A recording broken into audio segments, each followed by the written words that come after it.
My name is Amina. I am 22 years old now, but the story I am about to tell happened when I was younger, at a time when I was still learning what trust truly meant. I come from a very simple family. My father runs a small shop in our town. My mother is a housewife who spends her days taking care of our home and family. I also have a younger brother who goes to school and looks up to me as his role model. Like many young girls, I had big dreams. I wanted to study hard, get good marks, and build a future where I could stand on my own feet.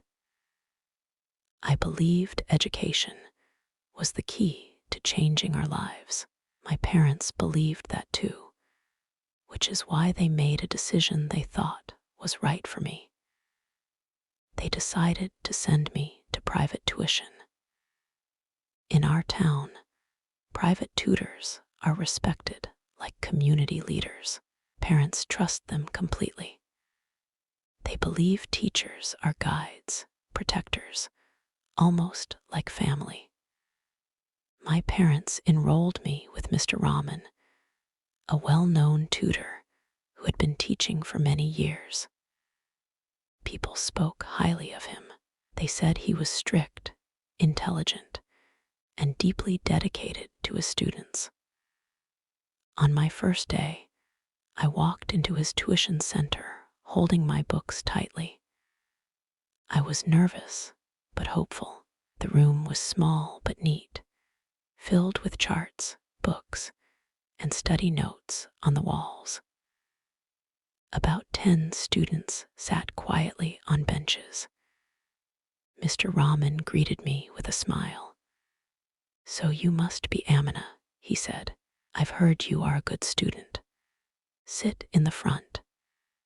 His words made me feel proud. I thought, maybe this is where my dreams will grow. For the first few weeks, everything seemed normal. He taught English, science, and mathematics. He explained lessons clearly and praised students who answered well. Whenever I answered correctly, he smiled and said things like, "You are very intelligent, Amina. Your parents must be proud of you." At first, those words made me happy, but slowly, I began to notice things that made me uncomfortable. When other students handed in their notebooks, he barely looked at them. When I did, his eyes stayed longer. Sometimes his fingers touched mine unnecessarily. I told myself I was imagining it. He was a teacher, a respected man. Then he started asking me to stay after class.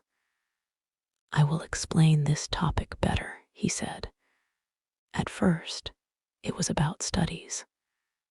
But soon, his questions changed. "Do you have a boyfriend? Do boys at your college notice you? You are very beautiful. You should enjoy life, not only books." Those words made my chest feel tight. I tried to change the topic. "Sir, can we focus on the lesson?" He laughed softly.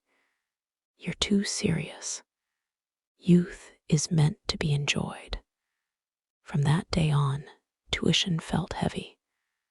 I no longer felt excited to go. I felt anxious. One evening, after all the students left, he asked me to stay again. My heart started racing. He sat closer than before and spoke in a low voice. "Amina, you are different," he said. "If you trust me, I can make your future very bright.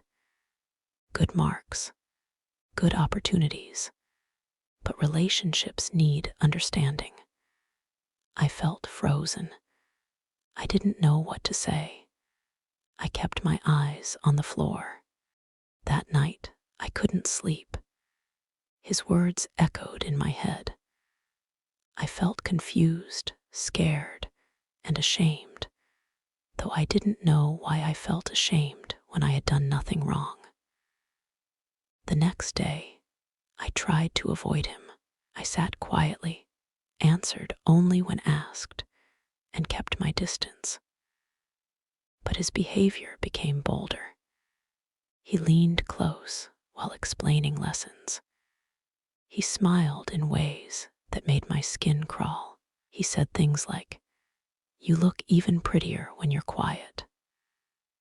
I started to feel sick before tuition every day.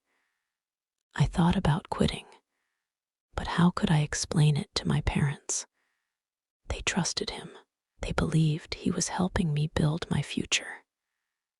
At home, my mother noticed my silence. "Are you okay?" she asked. "Is tuition going well?" I wanted to scream the truth, but fear stopped me. What if they didn't believe me? What if they blamed me? Then one evening, everything changed.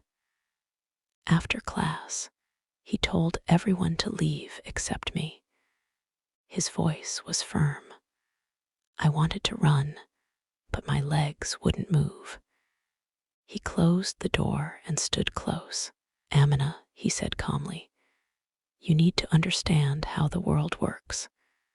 Success is never free. You must give something in return." My heart pounded. "I only want to study," I whispered. He smiled. "You will understand soon." That moment, something inside me broke, but something else woke up too. I realized if I stayed silent, it would only get worse.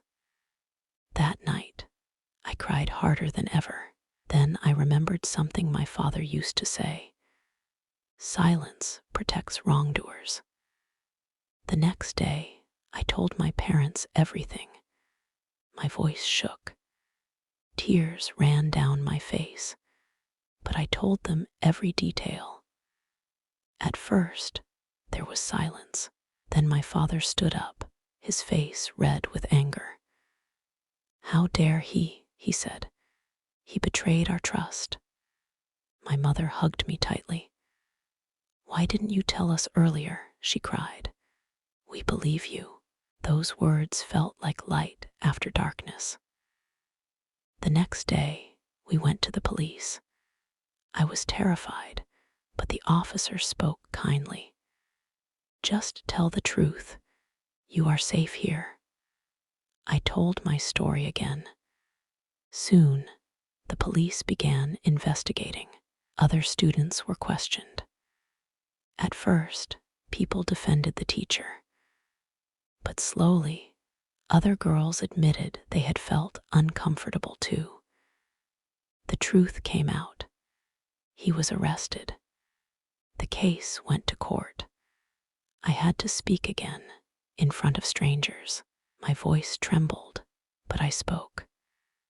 My parents stood beside me like a wall. Finally, the verdict came. He was found guilty of abusing his position and breaking trust. Justice was served. Healing took time. I had nightmares. I doubted myself. But with my family's love, I slowly found strength again. I returned to my studies, not with fear, but with purpose. Today, at 22, I am stronger. I share my story not for sympathy, but for awareness. To parents, listen to your children. To teachers, respect is responsibility. To students, your voice matters. Silence protects the guilty. Truth protects the brave. And sometimes, telling your story can save someone else. Subscribe to Pro English Stories for more stories. Thank you.